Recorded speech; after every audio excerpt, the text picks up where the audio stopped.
Hi everyone, welcome to YourCliff. இந்த வீடியோல நம்ம என்ன பார்க்க போறோம்னா Adobe ஸ்கேனரை நம்ம எப்படி யூஸ் பண்ணலாம், அதை எதுக்கு நம்ம யூஸ் பண்ணணும், அதை எப்படி யூஸ் பண்ணணும் அப்படின்றத இந்த வீடியோல பார்ப்போம். மோஸ்ட்லி Adobe ஸ்கேனர் பத்தி நம்ம எல்லாருக்குமே தெரிஞ்ச விஷயம் தான். வீடியோல அதை பத்தி ஷார்ட் அண்ட் ஸ்வீட்டா எந்த அளவுக்கு ஷார்ட் பண்ண முடியுமோ அந்த அளவுக்கு ஷார்ட் பண்ணி நான் எக்ஸ்பிளைன் பண்ணியிருக்கேன். ஆன்லைன்ல எக்ஸாம் கண்டக்ட் பண்ண 4-5 பக்கங்கள் எழுதுவாங்க ஸ்டூடெண்ட்ஸ். இந்த பேப்பர்ஸை இண்டிவிஜுவலாக நம்ம சென்ட் பண்ணோம்னா என்ன ஆகும்னா, நம்ம வாட்ஸ்அப்பில் தனித்தனி பக்கங்களாக உட்காந்துக்கும். ஒரு ஸ்டூடெண்ட்டுக்குரிய பேப்பர் 4 இருந்துச்சுன்னா அந்த 4யுமே தனித்தனி ஃபைலாக ஃபோட்டோ எடுத்து உட்காந்துருக்கும். ஸோ அப்படி இருக்கும்போது இந்த Adobe ஸ்கேனரை நம்ம யூஸ் பண்ணும்போது என்ன நடக்கும் அப்படின்னா, ஆட்டோமேட்டிக்காக நம்ம ஸ்கேன் பண்ண உடனே அது 4-5 ஃபைலை சிங்கிள் ஃபைல் ஃபார்மெட்டில், அதாவது பிடிஎஃப் ஃபார்மெட்டில் நமக்கு கன்வெர்ட் ஆகி ஆட்டோமேட்டிக்காக ரீநேம் பண்ணி டேட்டோட கிளாஸோட நேமோட நமக்கு சென்ட் பண்ண முடியும் பிடிஎஃபாக. ஸோ அதை இன்ஸ்டால் பண்ணுறதுக்கு ஃபர்ஸ்ட் நம்ம ப்ளே ஸ்டோர் போய் ப்ளே ஸ்டோரில் Adobe ஸ்கேன் அப்படின்னு சொல்லி கொடுக்கணும்.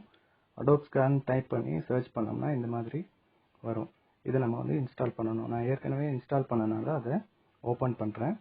ஓப்பன் பண்ண பிறகு அது சைன்இன் கேட்கும்.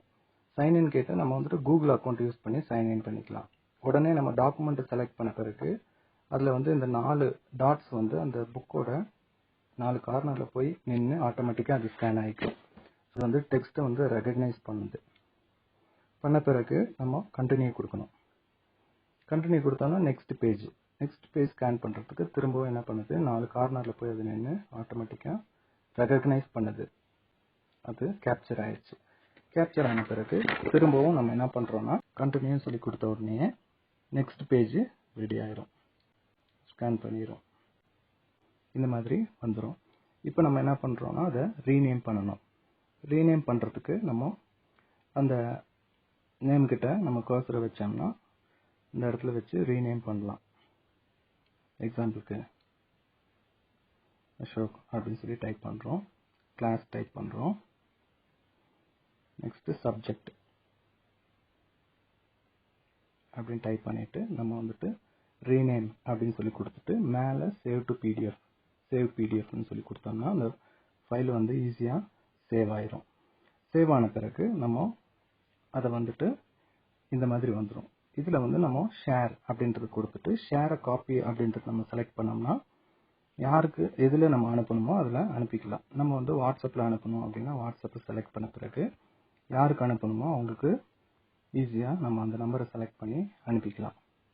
இப்போ இவங்களுக்கு அனுப்பணும் அப்படின்னா அதை செலக்ட் பண்ணி அனுப்பணும்னா என்ன ஆகும்னா, இந்த மாதிரி ஒரு சிங்கிள் பிடிஎஃப் ஃபைல் ஃபார்மேட்டில் அது இந்த மாதிரி சென்ட் ஆயிரும். சென்ட் ஆன பிறகு நம்ம திரும்பவும் நம்ம அதை ஓப்பன் பண்ணோம் அப்படின்னா நம்ம எடுத்த ஃபைல் என்ன ஆகும் அப்படின்னா பிடிஎஃபாக ஓப்பன் ஆகும். நமக்கு 4 பேஜஸாக ஒரே ஃபைலில் கீழே கீழே நமக்கு காட்டும். First page, second page and third page இந்த மாதிரி காட்டும். இது நம்ம ஈஸியாக ரெகக்னைஸ் பண்ணிக்க முடியும். நிறைய ஃபைல்ஸ் நம்மளோட இதில் வாட்ஸ்அப்பில் நிற்காது.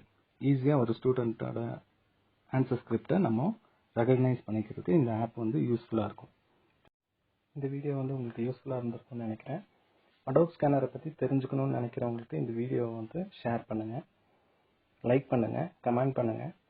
அது அடுத்த வீடியோஸ் நான் போடுறதுக்கு எனக்கு ஒரு என்கரேஜ்மெண்ட்டாக இருக்கும்.